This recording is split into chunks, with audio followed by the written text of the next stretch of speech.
Shall we head over to Ghana now, where some Ghanaians staged a protest in Accra, the country's capital, over the weekend, demanding the immediate expulsion of Nigerians from Ghana using the slogan, "Nigerians must go." The demonstrators blamed Nigerians for rising insecurity and criminal activities in the country, expressing fears that continued Nigerian presence threatens public safety and quality of life. Let's take a look.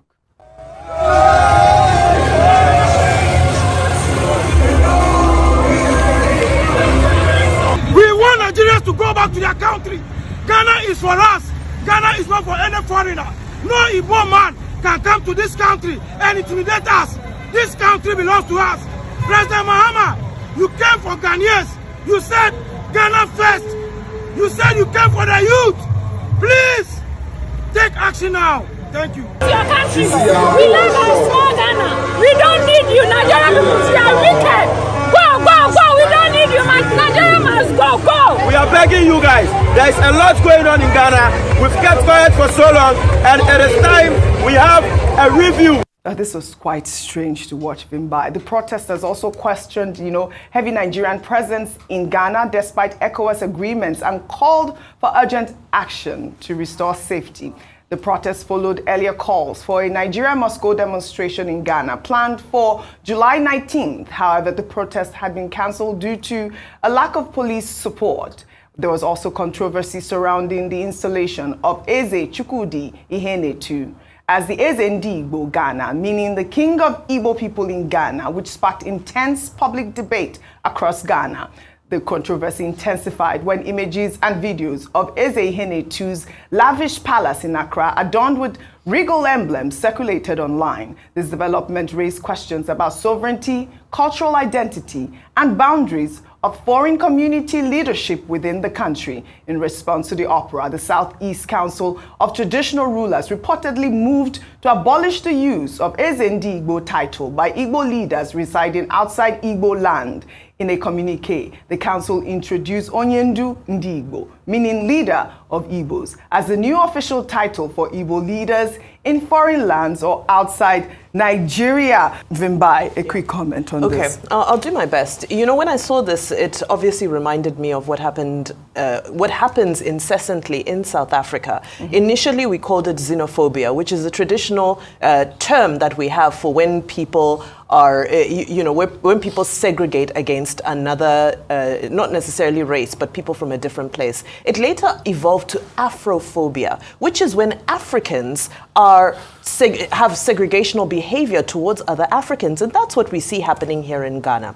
The Afrophobia is around activities, illegal activities that they feel are perpetuated by Nigerians in their communities, which is exactly the same case that happened in South Africa. South Africans would say that the Nigerians in South Africa are illegal, they're responsible for drug trafficking, they're responsible for human trafficking, prostitution, you name it. But you know what the irony of this is that when you look at South Africa now, over the past 2 weeks, the headlines have been awash with the fact that the Minister of Police has been relieved of his duties.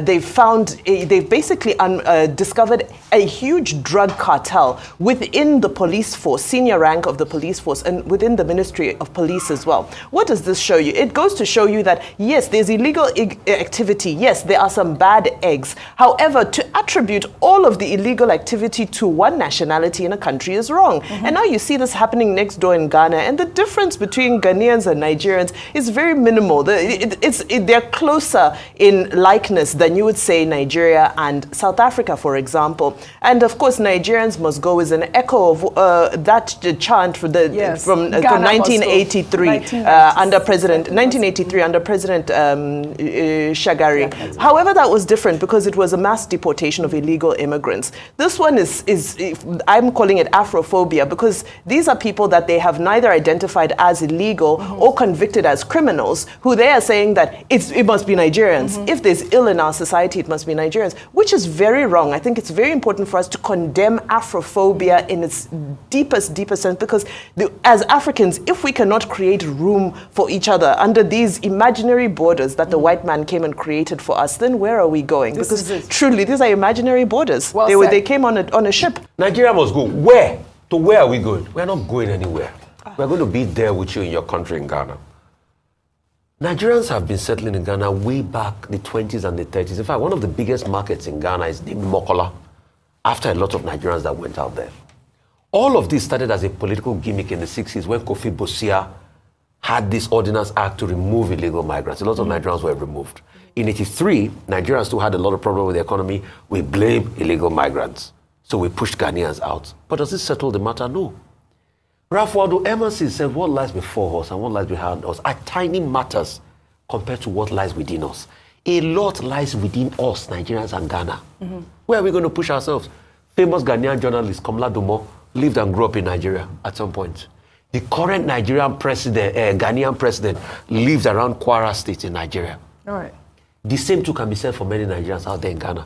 What we should do is, how can we collectively fight the perpetrators of evil and the vice and solve it? That's the question. And this matter that they're escalating, in fact, the AZ has come out to say that he means nothing of such. What they just did was they went to whip up sentiment from an old interview of something that never existed. Right. And he has clarified that. So we cannot allow this. Nigerians are not going anywhere. We must come together and make our country work. Nigeria is also adding to the economy of Ghana, just like some Ghanaians are adding to the economy of Nigeria. All right. Our common enemy is the West that has destroyed all of us, that have drawn artificial borders. We're not going anywhere. All right, we have to take our good history has a way of repeating itself. First as a tragedy, subsequently as a farce.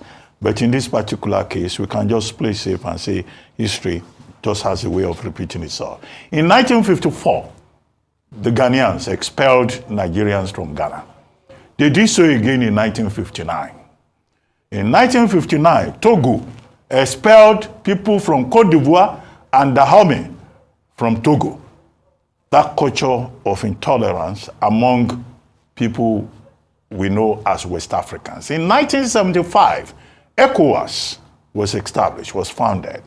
Now, the part of the idea of ECOWAS is to allow the free movement of goods and services. But this has not really happened in the real sense of it, because that ideal has not really percolated to the people. In 1983, under Shehu Shagari, president at the time, there were people who were called illegal aliens. And Ghanaians were asked to leave Nigeria. Many Nigerians, Ghanaians have come here to benefit from the oil boom in Nigeria. At the time they had economic crisis in Ghana. So that was the origin of the word Ghana must go. Yes. Now they are saying Nigeria must go. So there's still a lot to be done in terms of integration and togetherness, and to realize the dreams of the founding father of ECOWAS. Well said, Dr. Abati. We'll take